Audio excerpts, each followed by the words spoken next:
آج مسلم معاشرے میں اپنے پڑوسی کی وجہ سے اس کے پڑوسن بیٹی کی نابالغ بچی کی عزت اور عصمت محفوظ نہیں ہے۔ کہاں گئی وہ ایمانی تربیت؟ کہاں گئی وہ اخلاقی تربیت؟ آج بھی ہو جو براہیم سا ایمان پیدا کر سکتی ہے انداز گل سدھا پیدا۔ اے امت مسلمہ کی مخلص کارکنوں افراد، آج بھی ابراہیم سا ایمان پیدا کر دو، آج بھی ابراہیم سا اخلاص پیدا کر دو۔ یہ وہ عید ہے جو ہمارے لیے بہت سی مسرتیں، بہت سی فرحتیں، بہت سی شادمانیاں لے کر جہاں آتی ہے، وہاں ساتھ میں ہی یہ ہمیں قربانیوں کا درس دیتی ہے، ایثار اور انفاق کا درس دیتی ہے کہ ابراہیم اس دل میں کیا خالص ایک اللہ سبحانہ و تعالیٰ بستے ہیں؟ کیا اسی کی محبت ہے؟ کیا اسی کے حکم کے سامنے سر تسلیم خم ہے؟ یا اس دل میں کسی اور کی محبت بھی جا بسی؟ اے میرے پیارے ابا جان، اب کر گزریے وہ چیز، آپ بجا لائیے اس حکم کو، آپ تعمیل کیجئے اس ارشاد کی جو آپ کو دیا گیا۔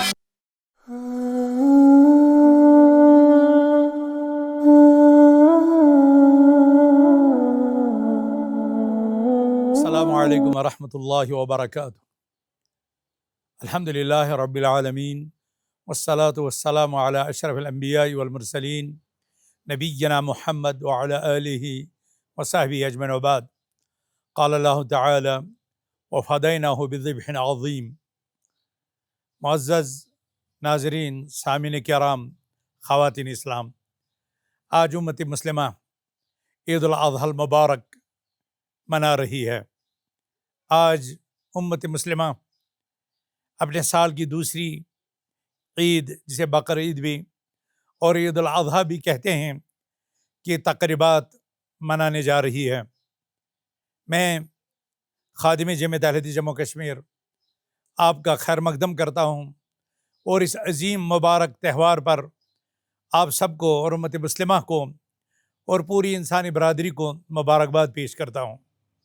اللہ تعالیٰ اس عید کو امت مسلمہ کے لیے اور عالم انسانیت کے لیے خیر، برکت، امن، سکون، چین اور خوشحالی کی عید منائے۔ اللہ کرے کہ یہ امت اور یہ سارا جہاں امن اور سکون کے ساتھ رہے، اور جو عالمی سطح پر جنگوں کی وبائیں پھیل رہی ہیں، اللہ تعالیٰ عالم انسانیت کو اس کے شرور اور اس کی چنگاریوں سے محفوظ رکھے۔ امت مسلمہ، عید الاضحیٰ المبارک امت مسلمہ کا وہ دوسرا عظیم تہوار ہے جو اسلام کے 5 ارکان میں سے 5ویں رکن کی تکمیل اور اس کی خوشی میں منایا جا رہا ہے، یعنی حج بیت اللہ۔ اس سے پہلے ہم عید الفطر المبارک منا چکے ہیں، جو اسلام کے 4تھے رکن صیام رمضان یعنی رمضان کے روزوں کے بعد منا چکے ہیں۔ اللہ سبحانہ و تعالیٰ نے عالم انسانیت کو اپنی بندگی کے لیے جہاں پیدا کیا، وہاں انہیں اپنی زندگی میں فرحت و مسرت، شادمانی اور خوشیوں کی بھی اجازت دے رکھی ہے۔ یہ تہوار اس بات کی غمازی کرتے ہیں کہ وہ لوگ جو رمضان میں بھوک اور پیاس سے تھک جائیں اور رات میں قیام اور سجود سے ان کے پاؤں متورم ہو جائیں، ان کی کمر ٹیڑھے ہو جائیں، تو انہیں عید الفطر کی شکل میں خوشیاں منانے کا اور اللہ کی نعمتوں سے لطف اندوز ہونے کا موقع ملے۔ اسی طرح آج حج بیت اللہ کے بعد امت مسلمہ عید الاضحیٰ، قربانیوں کی عید منائے، تاکہ اس عظیم فریضہ اسلام حج بیت اللہ کی تھکاوٹ کے بعد خوشیوں کی سوغات، فرحتوں اور انبساط اور مسرتوں کا یہ تہوار منائے، اور ایک دوسرے کے ساتھ ہمدردی، مواسات، اخوت، بھائی چارگی، ہمدردی، مدد اور تعاون کا جذبہ پیدا کرے۔ یہ وہ عید ہے جو ہمارے لیے بہت سی مسرتیں، بہت سی فرحتیں، بہت سی شادمانیاں لے کر جہاں آتی ہے، وہاں ساتھ میں ہی یہ ہمیں قربانیوں کا درس دیتی ہے، ایثار اور انفاق کا درس دیتی ہے، صبر اور استقامت کا درس دیتی ہے، ایمانی تربیت کا درس دیتی ہے۔ آپ غور کیجئے اور اس عظیم یادگار کو یاد کیجئے کہ جن کی یاد میں ہم، جن کی سنت کی تعمیل میں ہم یہ دن منانے جا رہے ہیں، سنت و ابیکم ابراہیم، آپ کے والد، آپ کے ابو الانبیاء حضرت ابراہیم علیہ السلام کی سنت کی پیروی میں آپ عید الاضحیٰ بنا رہے ہیں۔ دراصل یہ وہ عظیم شخصیت تھی تاریخ انسانیت کی، عالم انسانیت کی، وہ عظیم شخصیت جس نے اپنا سب کچھ اللہ کے لیے قربان کر دیا تھا، اللہ کے لیے وقف کر دیا تھا، اپنا آپ، اپنا جسم و جان، اپنا بدن، اپنا گھر بار، اپنا اہل و عیال، اپنا خاندان، اپنا وطن اور اپنا دیش، اپنا سب کچھ، اور پھر بڑھاپے میں رب حب لی من الصالحین کی صدائیں دینے، منادیاں کرنے اور فریادیں کرنے کے بعد بڑھاپے میں جو بچے کی خوشی جو میسر ہوئی، تو امتحان یہاں پر بھی جا پہنچا کہ ابراہیم اس دل میں کیا خالص ایک اللہ سبحانہ و تعالیٰ بستے ہیں؟ کیا اسی کی محبت ہے؟ کیا اسی کے حکم کے سامنے سر تسلیم خم ہے؟ یا اس دل میں کسی اور کی محبت بھی جا بسی؟ اہل و عیال کی محبت، وطن کی محبت، مال و دولت کی محبت، اور بالخصوص اپنے پیارے بیٹے کی محبت۔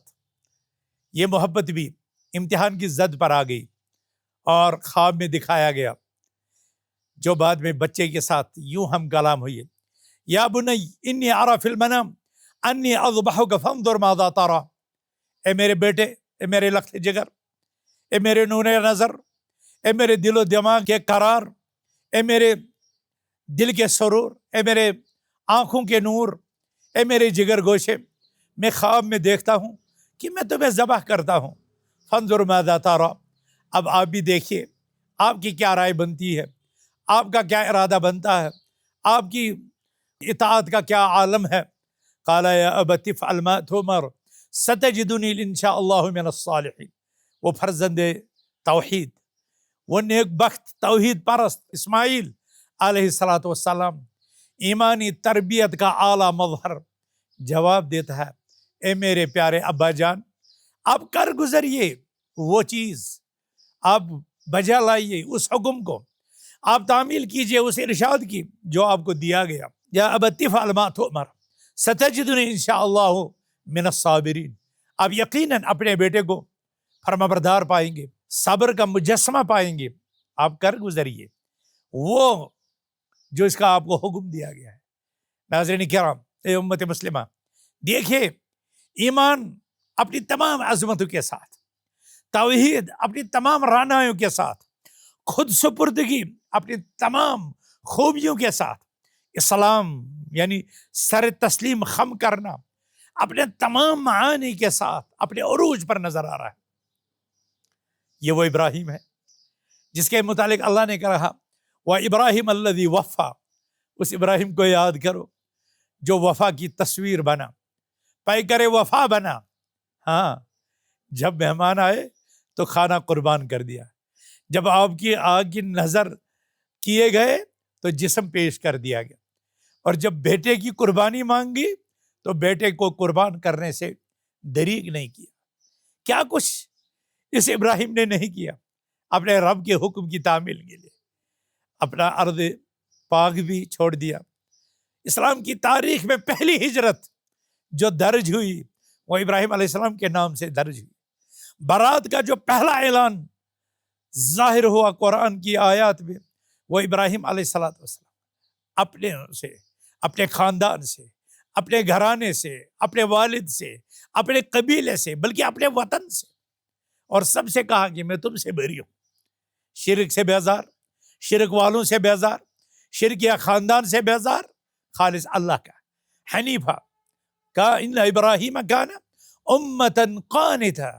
ابراہیم تو ایک مخلص، ایک امت تھے، سراپا امت، ایک قدوہ، ایک آئیڈیل، ایک نمونہ، توحید کی عملی تفسیر، تسلیم اور خود سپردگی کا اعلیٰ معیار، توحید کا سب سے اعلیٰ نمونہ، جس نے توحید کی خاطر اپنا سب کچھ قربان کر دیا، اب ایک بڑھاپے میں آرزو پوری ہوئی تھی، ایک خوبصورت سا بچہ اسماعیل نامی عطا کیا گیا تھا، اب اس کی بھی قربانی مانگی جا رہی ہے اس عظیم باپ نے۔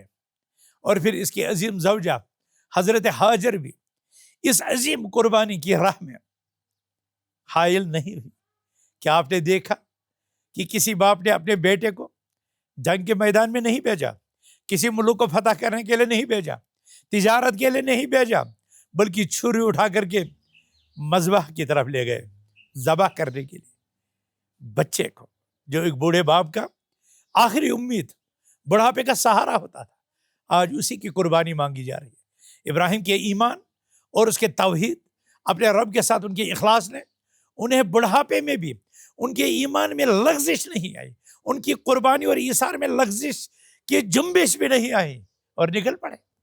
ہاں، جب ابلیس نے یہ منظر دیکھا تو وہ رسوا ہو گیا، وہ ذلیل ہو گیا، وہ خوار ہو گیا، اور قدم قدم پر 3 مرحلوں میں یہ بتلانے کے لیے آیا کہ ابراہیم، کیا کسی نے اپنے بیٹے کو بھی قربان کیا ہے؟ یہ محض ایک خواب ہی تو تھا، صریح واضح آرڈر تو نہیں تھا۔ کیا جا رہے ہو اپنے بیٹے کو قربان کرنے کے لیے، ذبح کرنے کے لیے؟ یہ ابراہیم تھا جو اسے اللہ کا دشمن قرار دے کر اخسا عدو اللہ کہہ کر کے رون دیتا ہے، دھتکار دیتا ہے، بھگا دیتا ہے، اور 3 دفعہ 3 مرحلوں میں 7 کنکر پھینک کر کے اسے بھگاتا ہے اور اس کے شر سے اپنے آپ کو آزاد کرا دیتا ہے۔ اور پھر وہ عظیم وقت آتا ہے جب ابراہیم علیہ السلام اپنے اس لخت جگر کی گردن پر چھری پھیر دیتے ہیں، لیکن وہ چھری چلنے کا نام نہیں دیتی۔ ابراہیم کی توحید کا امتحان اتنا عظیم تھا کہ اسباب اپنا کام بھول بیٹھے۔ آگ کا کام تو جلانا ہے نا، لیکن یہاں آگ کو کہا گیا تو اپنے بچے کے لیے گلستان بن جا۔ چھری کا کام تو کاٹنا ہے، لیکن یہاں چھری بھی کاٹنا بھول گئی۔ کیوں؟ اس لیے کہ اسباب کے پیچھے مسبب کا ہاتھ۔ مسبب الاسباب اسباب کو جس طرح چاہے اس طرح پھیر دے۔ آج بھی ہو جو ابراہیم سا ایمان پیدا، آگ کر سکتی ہے انداز گل سدھا پیدا۔ اے امت مسلمہ کے مخلص کارکنوں، افراد، آج بھی ابراہیم سا ایمان پیدا کر دو، آج بھی ابراہیم سا اخلاص پیدا کر دو، آج بھی ابراہیم سی توحید پیدا کر دو، آج بھی ابراہیم سی خود سپردگی پیدا کر دو، آج بھی ابراہیم سی اللہ کے لیے اپنے دل میں محبت پیدا کر دو، اور اپنے دل سے سب کو نکال دو، تو دیکھو آج بھی اسباب اپنا راستہ بھول بیٹھیں گے، کیونکہ مسبب الاسباب ان کے پیچھے ہے۔ اور وہ آج بھی جو ہو ابراہیم صاحب ایمان پیدا، آگ کر سکتی ہے انداز گل سدھا پیدا۔ دیکھا کہ بچے نے بھی یا ابت افعل ما تؤمر ستجدنی انشاءاللہ من الصابرین کہہ کر کے اپنا سر جھکا دیا۔ تعمیل وہ فیضان نظر تھا یا مکتب کی کرامت تھی؟ کس نے سکھلائے اسماعیل کو آداب فرزندی؟ یہ ایمانی تربیت تھی جو آج ہمارے والدین کو اپنے اولاد کو دینے کی۔ آج جب دنیا شیطان کے وسوسے میں نہ صرف شرک اور بدعات کے دلدل میں پھنسی ہے، بلکہ اغیار کی ریشہ دوانیوں سے وہ چرس، گاجر، افیون، ڈرگس، منشیات کے دلدل میں پھنسی ہوئی ہے۔ آج وہ ظلم اور زیادتیوں کے بھنور میں پھنسی ہوئی ہے۔ آج مسلم معاشرے میں اپنے پڑوسی کی وجہ سے اس کے پڑوسن بیٹی کی، نابالغ بچی کی عزت اور عصمت محفوظ نہیں۔ کہاں گئی وہ ایمانی تربیت؟ کہاں گئی وہ اخلاقی تربیت؟ کہاں گیا وہ نظام عزت و عصمت؟ کہاں گیا وہ تحفظ عزت و عصمت؟ کہاں گیا وہ حقوق جیران؟ کہاں گئے وہ پڑوسیوں کے حقوق؟ کہاں گئے وہ انسانوں کے حقوق؟ کہاں گئے وہ رب کے حقوق؟ کہاں گئے وہ خواتین کے حقوق؟ بلکہ کہاں گئے وہ حیوانوں کے حقوق؟ کہاں گئے وہ غیر مسلموں کے حقوق؟ کہاں گئے وہ نباتات و جمادات کے حقوق؟ یہ ابراہیم علیہ السلام کی ملت اور محمد رسول اللہ صلی اللہ علیہ وسلم کی سنت اور دین اسلام کے تقاضے، اور یہ آنے والی عید، یہ آج کی عید ہمیں اپنے جذبات کی قربانی، اپنی شہوت کی قربانی، اپنے اوقات کی قربانی، اپنی زمینوں کی قربانی، اپنے زندگی کی قربانی، اپنے وطن کی قربانی، اپنے مال و دولت کی قربانی اس آسمانی نظام کے لیے، اس توحید کے نعرے کے لیے، اس اسلام کی عظمت کے لیے سکھاتی ہے۔ اے امت مسلمہ، آج آپ عید کی خوشیاں بنا رہے ہیں، کیوں؟ اس لیے کہ ابراہیم علیہ السلام نے اپنے بیٹے اسماعیل کو ذبح کیا، لیکن اللہ کو ایک انسان کی قربانی غرض نہیں تھی۔ جیسا آج بھی عید قربان کرنے والے انسان جو جانور مارکیٹ سے خرید کر رہا ہے اور اس کی گردن پر چھری چلا رہا ہے، اللہ کو نہ اس بیڑ کا، بکرے کا، اس قربانی کے جانور کا، نہ آج بھی اللہ کو نہ اس کا خون ضرورت ہے، نہ اس کی چمڑی ضرورت ہے، نہ اس کا گوشت ضرورت ہے۔ لَن يَنَالَ اللَّهُ لُحُومُهَا وَلَا دِمَاؤُهَا وَلَكِنْ يَنَالُهُ التَّقْوَىٰ مِنكُمْ۔ اللہ کو نہیں اس کا یہ سب ضرورت ہے، اللہ کو تقویٰ ضرورت ہے، اللہ کو حقوق انسانی کا تحفظ ضرورت ہے، اللہ کو حقوق الہی کی پاسداری ضرورت ہے، اللہ کو ایمان اور اخلاص کی ضرورت ہے۔ اے امت مسلمہ، آج اس ایمان کی طرف، اس تقوی کی طرف، اس پرہیزگاری کی طرف، اس قربانی کی طرف آئیے۔ اپنے آس پڑوس میں جائزہ لیجئے، کوئی بھوکا تو نہیں ہے، کوئی پیاسا تو نہیں ہے، کوئی بے گھر تو نہیں ہے۔ ابھی حال ہی میں ببلیانیا جموں کی ساری بستی ستواری میں جل گئی، پورا کا پورا گاؤں جل گیا۔ آج ضرورت ہے کہ جہاں باپ ہم عید کی خوشیاں منائیں، اپنے جانور کی قربانیاں دیں، جہاں ہم اپنے بچوں کو عیدیانہ پیش کریں، جہاں ہم اپنے ماتاتوں کو عیدیانہ پیش کریں، وہاں آج ہم اس ببلانہ بستی کو بھی یاد رکھیں، اور اس عید کی خوشی کے موقع پر جہاں ہم یتیموں کو یاد رکھیں گے، بے کسوں کو یاد رکھیں گے، مفلوق الحال کو یاد رکھیں گے، کمزوروں کو یاد رکھیں گے، مساکین کو یاد رکھیں گے، یتیموں کو یاد رکھیں گے، آج ہمیں ببلیانہ کی وہ بستی بھی یاد رہنی چاہیے۔ اور جگہ جگہ جہاں اس طرح کے ستم کے مارے لوگ ہیں، کمزور لوگ ہیں، ان کو بھی یاد رکھنا چاہیے۔ کسی بھی طریقے سے ظلم و ستم کے شکار، یتیمی کی زندگی گزارنے والے تمام لوگ، بچوں کو ہمیں یاد رکھنا چاہیے اور ان کے حقوق کی ادائیگی کرنی چاہیے، تبھی جا کر کے ہماری عید حقیقی عید ہوگی۔ اور یہی عید کا پیغام ہے، یہی عید ہمیں سکھلاتی ہے کہ ہم دوسروں کے لیے قربانی دیں، ہم دوسرے کے حقوق کا تحفظ کریں، ہم اپنے معاشرے کو صاف رکھیں، ہم انسانی جذبات کا خیال رکھیں، ہم اللہ کے دربار میں قربانی پیش کرتے کرتے دوسروں کے جذبات کا استحصال نہ کریں، اپنے قربانی کی جانوروں کی تصویریں ہم سوشل میڈیا پر نہ کریں، اور قربانی کے جانور کا جو فضلہ ہے وہ سڑکوں پر، گلیوں میں، راستوں میں نہ بچھائیں، بلکہ جہاں ان کی قربانی کی جگہ ہے وہاں پر ہی کریں، اور اس میں اپنے لیے، اپنے خاندان کے لیے، عام مسلمانوں کے لیے اور غریبوں مسکینوں کے لیے بھی اس قربانی کی عید میں ہم ان کا حصہ رکھیں۔ اللہ تعالیٰ آپ سب کو اس عید کا حقیقی مفہوم، معنی اور اس کے دروس اور اس کی عبرتیں سمجھنے کی توفیق عطا فرمائیں، اور اسی پر ہمیں گامزن رکھے۔ میں آخر پر ایک دفعہ پھر امت مسلمہ کو اور بالخصوص جموں کشمیر کے مسلمانوں کو عید مبارک پیش کرتا ہوں۔ اللہ تعالیٰ اس عید کو ہم سب کے لیے امن و سکون و چین کی عید بنائے، اور اس عید کو اپنے بندوں سے قبول فرمائے۔ وصلی اللہ تبارک و تعالی علی خیر خلقہ محمد وعلی آلہ وصحبہ اجمعین۔ والسلام علیکم ورحمۃ اللہ وبرکاتہ۔